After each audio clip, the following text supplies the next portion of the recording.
Hey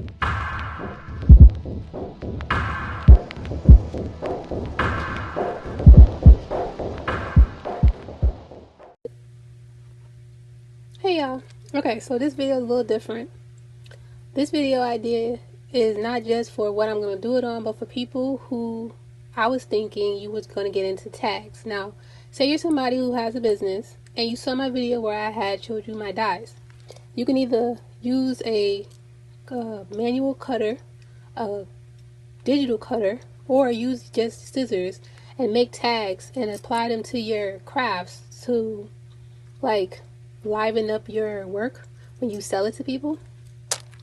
I'm starting this off with an idea, something that I wanted to do it for a long time. Now, I bought these years ago. And these are distress oxide sprays, and they have a ball in it. If you're not sure about distress oxides or distress line in general, they are reactive with water. They come in a variety of colors. These are from Tim Holtz. They're on the Ranger line, as you can see. I'm choosing blues right now. I'm going to do a postcard with a watercolor postcard. This is what I got. I got these years ago. I have no idea if you can find these. None at all. But like I told you before, I'm using my stash. So things that I haven't used in years, I'm pulling it out and just like, let's make a video. So these are watercolor postcards. They are, how many? I don't know what GSM this is. These are 4x6. So here you go, 4x6, 30, acid free, yeah. Okay, so just know that these are watercolor. You want something watercolor, thick watercolor preferably, but watercolor nonetheless when you're working with a lot of liquids. This is going to be something more mixed media. If you were doing this with, say, regular ink pads, which you can, either the distress oxide ink pads or any ink pads for that matter, you can use water. And I will show something when it comes to watercolor markers, ink pads, and stuff like that for those who just want to do something real quick. This, I say again, is something that is quick for people who you want to just put something a little bit extra in your packages when you're sending them out to people. If not, if you want to make cards, say Christmas, birthdays, whatever, you want something a little bit quick. That's what this is for. And because I have had these things for years and I haven't used them, and in some cases I have, I decided, why not? Now, two things you need. One, let me go with this. This is the stamp I'm using. This is from Simon Says Stamp. This is from a Simon Says Stamp card kit. Now the container, these containers, they do have some of them on Simon's website. I bought these years ago from Amazon. They should still be there. They have packages of them inside of Simon, along with smaller versions of them. I bought mine years ago off Amazon, kind of around the time that they started promoting them inside their kits. This one, I'm going to use this stamp as my focal point, and I'm probably going to use maybe a sentiment or two, just to give you an idea. There you go. I was going to originally just use simply the kit because they had the Simply Beige or Barely Beige ink inside of it, but I decided, you know what, I want to do simpler. Like, I don't feel like coloring it in. I'm going to just let it be embossed. I'm going to color the background and I'm going to emboss it with gold or something so it stands out. Two things you could use. You could use either Birthmark, which is a clear ink. What's the watermark or water stamp pad? And I do have, this is from Birthmark. I do have a re-inker. And the other one is VersaFine. This is a black ink. This would be more for crisp ink. So if you was using something that is, say for instance, you see how this text is small, I would use VersaFine. But I'm not really gonna play too much with it because I'm just gonna put it inside of my Misty after I get the colors on it and just leave it as it is. You will need paper towels. You will need, if you're going to do splatters, you'll need water. You'll need the embossing tool. I'm going to use my DeGees heat tool. I also have my heated tool, but because of me wanting to do this quicker, I'm going to just use this one. If you have an embossing tool, let it come out. Let it come out. Like I said, I've had these things for years and I haven't played with them, and I'm like, okay, let's go. This particular stamp set, it's the sentiments: happy birthday, thanks, love and hugs, you're a treasure. If you were doing a card, this would be your focal point, or you could cut these out, all of these separately, and place them on top of the card if you want to make it like a sticker. If you're doing these on tags, you could do the same thing, or you could just stamp them directly onto it and just make it quick. If you buy tags, which it might be easier for you just to get like a pack of paper from, say, Walmart, cardstock, heavyweight card. Okay, y'all, so because it's splatter, and this is my Tim Holtz glass mat, I don't want to get this all over my rhinestones and stuff, so I'm just putting paper towels across the back. And I'm just going to spray some and see what happens. I'm not going to spray water yet because, you know, it's my first time actually playing around with these. I know what's going to happen. I don't know how the mix is going to come, though, because this is going to be completely random. So, because there's a ball inside, and these are a mix. Distress Oxide is a mixture of pigment and dye ink. Water reactive pink. It's water reactive, as you can see. Water reactive dye and pigment ink fusion. Make sure that you shake it. And I'm trying not to get it on me or my cameras. Okay.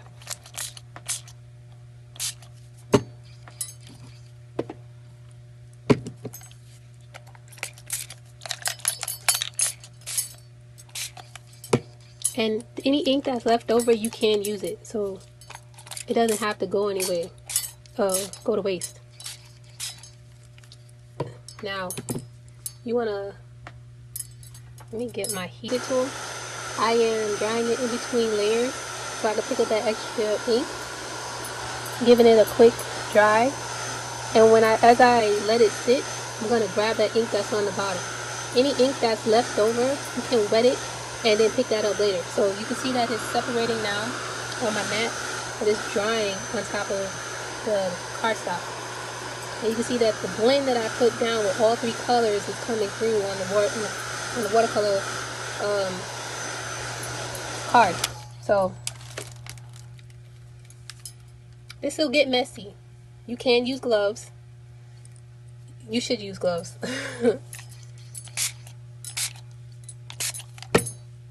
However your mix goes.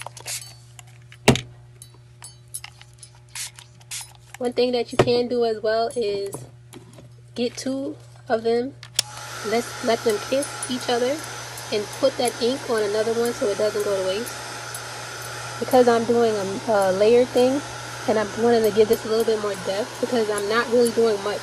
I'm going to let the layers stand for themselves inside of the card.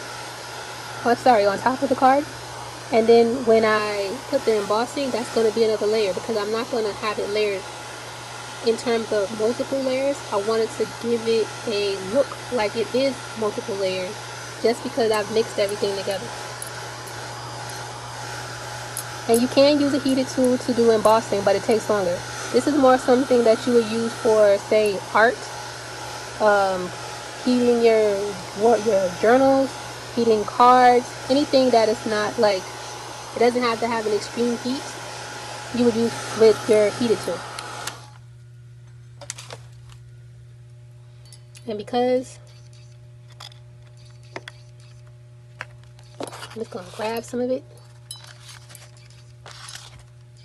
and get some of them splotches. See what it looks like? Mermaidy. Because it's giving me a little bit mermaid. And again, I say be careful, because you don't want the ink all over you. And I should have got gloves, but it's whatever. I'm going to spray this with water. You can either spray it with water, wipe it down, chamois it, use the ink, don't let it go to waste. I might just put it in one of my journals to start a page with, or I could just put it on another card. The card will warp, as you can see, and this is watercolor, so if this was regular paper, it'd probably shred up, mess up. You know, this is a heavier weight card, watercolor, so I did put a lot of ink onto it. But that's fine. You see the layers start to come out.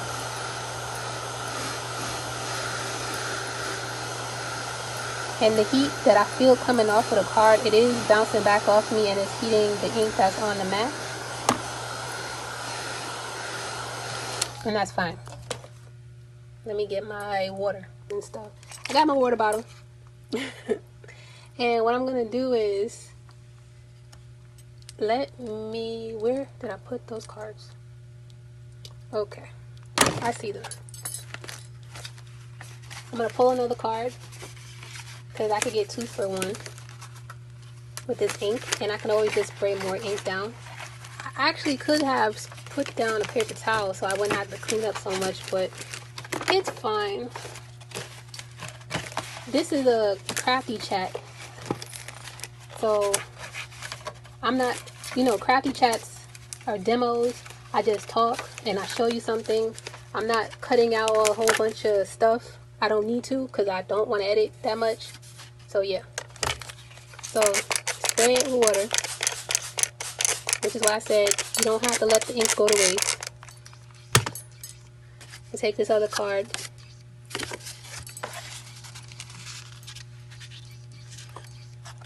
You see? You start getting mixes where it starts to flow. Now, I did put a lot of water, and that's okay. This is going to look more watercolory, and the other one looks more, you know, do you see the difference? Same ink colors, it's just that one is have water in it. So this is what happens when it reacts with water. And you just put it to the side and let it dry, or you can use your heat tool or your embossing tool or whatever to sit there and dry it. You could just, if you're using glass mat or your tonic mat, whatever mat you use, because I think Waffle Flower got one. A bunch of people have mats. Don't go crazy over getting a mat. If you could get a Teflon sheet and use that one if you need to. You don't have to spend a lot of money to do your stuff, especially when you want to play. Don't go crazy with it. But because I want to, I'm going to give it some spritzes from afar. And I'm going to let it react.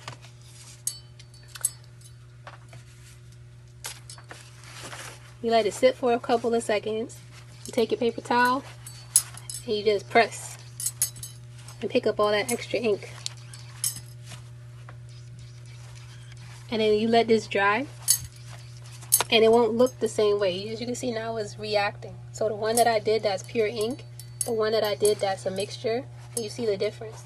And now I'm gonna clean up my mat, and I will dry these and come back, because when you're doing the embossing, you want to make sure that it is not wet. Okay, real quick, because I forgot something to mention. When you're heating this in one direction, your paper will curl. Meaning, as this is wet and I was heating it, I'll show you, it curls.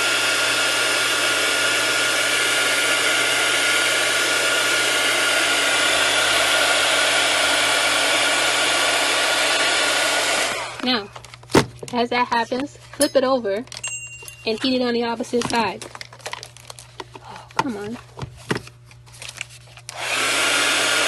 And it should level itself out. When you use your heat tool, be careful, because the heat that comes off of this is really strong and it can burn your paper.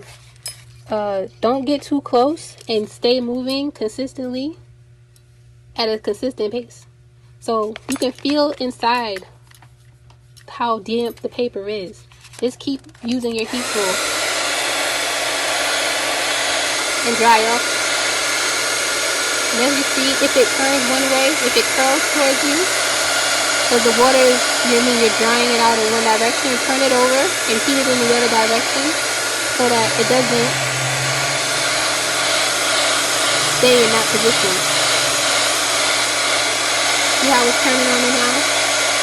Because it's drying out. And the fibers are showing inside of the paper as it's curling up. I turn it upside down and heat it on the opposite direction, and it'll even itself out. Okay, so I heated this a lot. When you feel the paper, it'll feel hot, right? You'll feel cool. If you feel cool spots, damp spots, or anything like that, the paper is still wet. This one, I'm feeling some cool spots, like to the touch, but that means the core of the paper has dampness inside of it. This one is a little bit more dry, and it's flatter, in a sense, but it's not transfer my hand. It's not as damp as this one is because I use more water. The test that you do is you take your embossing buddy and you would rub it on there. If the embossing powder is sticking to it or clumping in any directions on it, not the embossing powder, sorry, your embossing buddy. So it would be like your tool. The one I showed you a while ago where I showed you that I use for my embossing, I also use for my DTF transfer adhesive so that things don't stick to it. That's the same cornstarch in a bag or powder or whatever. You still use the same thing to make sure that there's nothing wet on this. Okay, so tapping, and this is cornstarch in a bag. It gets all over the place, yes, but it keeps your embossing powder from sticking. And you just use a Swiffer or a rag or whatever to wipe it off. This is cornstarch, so it's not going to hurt you. If you have the other embossing buddies or whatever, I don't know what's inside of them. Be careful when breathing it in. Okay, so now let's go to the next part. Okay, so here's my Misty. And I have a stamp inside of it, which is what I keep. This stamp I use for Christmas cards, I want to say. I use this stamp a lot, or I did.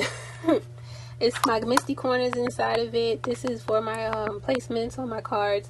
And then I have the magnets. I did a video where I told y'all about the Misty and things that you use. You look at my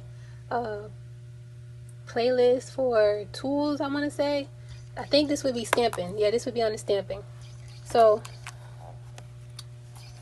all you end up doing, and if you don't have a Misty and you just have a stamp block, or if you have like what could you use? You could use a lot of things. Like if you got a little stamp and you just doing little tags, don't go crazy buying a whole bunch of stuff. Like as I've showed you before, you could get a little stamp that says thank you for buying or thank you for purchasing. Make your little tags, cut them out, get you a hole punch and make little like holes and put string like baker's twine from like the Dollar Tree. Just get you a little stamp block. You could get these from the Dollar Tree too, I believe, because I think that they have a whole craft line where you could get like little stamp blocks and little sentiment sayings. And if you don't know what a sentiment saying is these are sentiments. So you can get one small one that says like thanks, or you know, love and hug so much, you are a treasure to me. What is it? Wishing you a good day or something like that. You could put that on all of those little tags and then wrap them on around or whatever, your tumblers, your coats, your coasters, your whatever. I mean, this is just something for you to do that's quick. This video will come out it'll be a lot longer than this actually takes because I have to do this in steps and I have to record them in steps and heat everything. When you're doing this in bulk, whether you are somebody who, and I'll give you an example, if you get like 8.5 by 11 paper and you sit there and you stamp out all your sentiments first, then get you a guillotine cutter or something and you start cutting all of them down and shaping them into tags, that could be your thing. If you're somebody who takes this idea and you decide you want to sell tags real quick because it's something that's quick, easy, and it can make you some money, you could sell like 5, 10, 20 tags to people, go ahead. Like, this is just a little idea that I thought may be helpful for some people. I did do this, and this is just me putting some cornstarch so it don't stick. I'm going to keep it in this corner right here so it stays in the middle. I'm going to see where this stamp stays. Okay, so it's positioned in the right way, because like I said, I've used this before. I keep this in here. This particular one, I'm going to use the Versamark, and I'm going to see how it goes. So all you do, this is a sticky ink. It's clear. It won't stain your stamps. You can see it. All of the people who used to have these things, stamps, and now you're doing shirts and stuff, you have all this stuff already, but this is for the people who are new to this. And give it some pressure. And the reason why I'm using my Misty is because if I don't get a good impression, I could just stamp it again. Just ink and stamp again.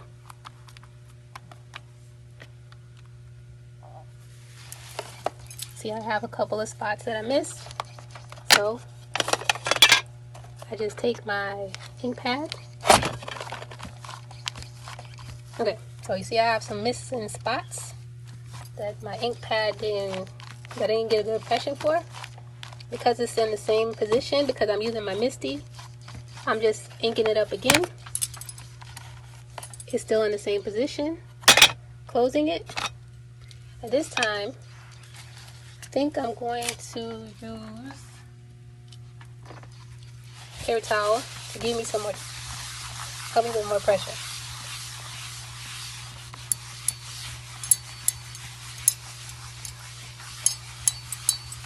They have these stamping block pads and all this other stuff out here now. You can get those, or you can use what you have. It's up to you. I have rags that I usually use to help me get some good thing, and I don't know where they are. So yeah, now you can see a better impression. I have some spots. See here, and in that area there. So because it's still in the same spot inside of my Misty, I just ink it up in that area here where I see where it's needing more ink. And sometimes you could have dry spots in your stamp pad and you just don't see it, so you may have to re-ink it. That's why you see me moving my ink pad around on it, because it's been years since I've actually done this. And then press harder.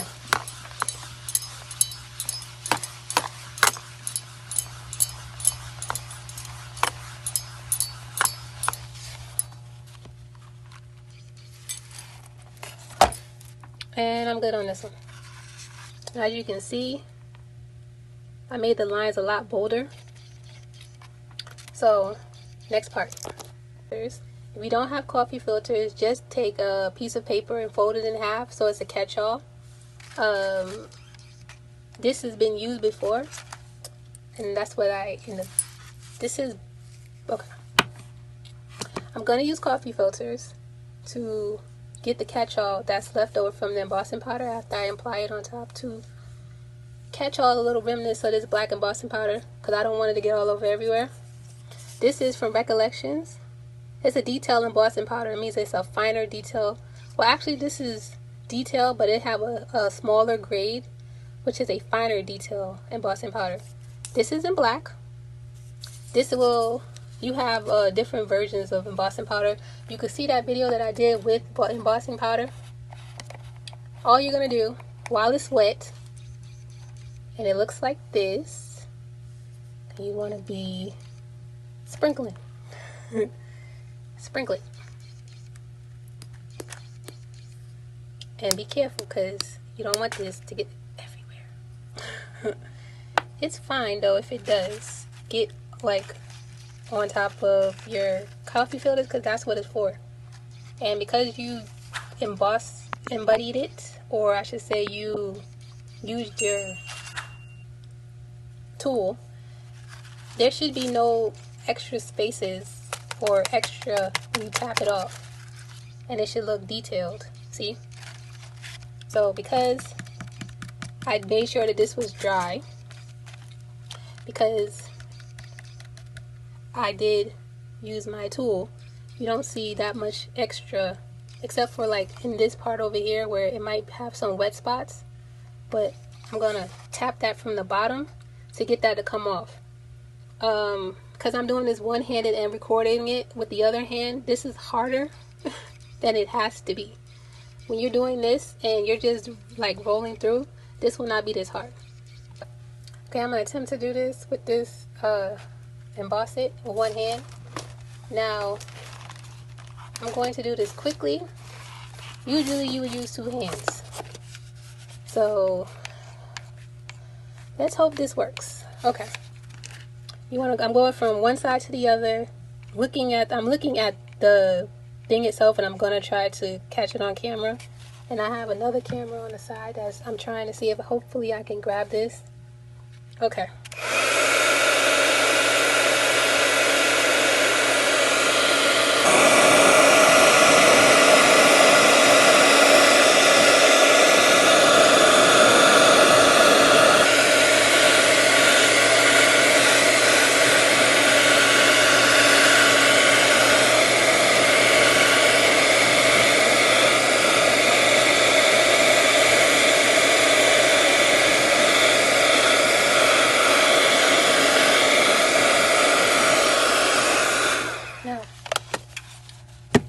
And normally you want to heat your tool before you bring it to the embossing, but because I'm doing one-handed, I have to do what I gotta do. Now, you see when you're embossed, it is shining. If you're missing spots, you can still put it back in the misty. Like you see in the middle of this flower where it looks a little dull to me, I could either leave it as it is, put it back in the misty and stamp it again, and then, heat it again. Or if it's still hot, you can add another layer of embossing powder on top of it, just so that you can thicken it and make it glossier. I didn't decide to, I'm not doing too much on this one. I just wanted to give y'all a quick video on what you could do if you wanted to make tags. For the sentiments, this powder, which is fine, it's a detail powder. There we go. It's a detail powder. It will work on sentiments as well. If you go to Michael's, this should be like $2 to $5. It's not that expensive. It could be anywhere from $2 to $5 depending on the grade. And they also have bigger containers, but the bigger containers are usually a thicker one that you would use for like canvas and stuff like that. When you're doing sentiments, you want to get a fine detail or a detail embossing powder. So let me put some sentiments on this. Hey y'all. Okay, so let me get this in this frame. Okay, so I added another layer and I put a sentiment on the bottom, and I'm going to leave this as is. I feel like an emboss resist would have been cool for this. That's where it would have shown white instead of black. I think I would have liked it a little bit better if I used the gold embossing powder that I wanted originally, but I couldn't find it. So, it's a trial. As you can see, it's glossy, it's raised, it's one level, it has dimension because it is embossed.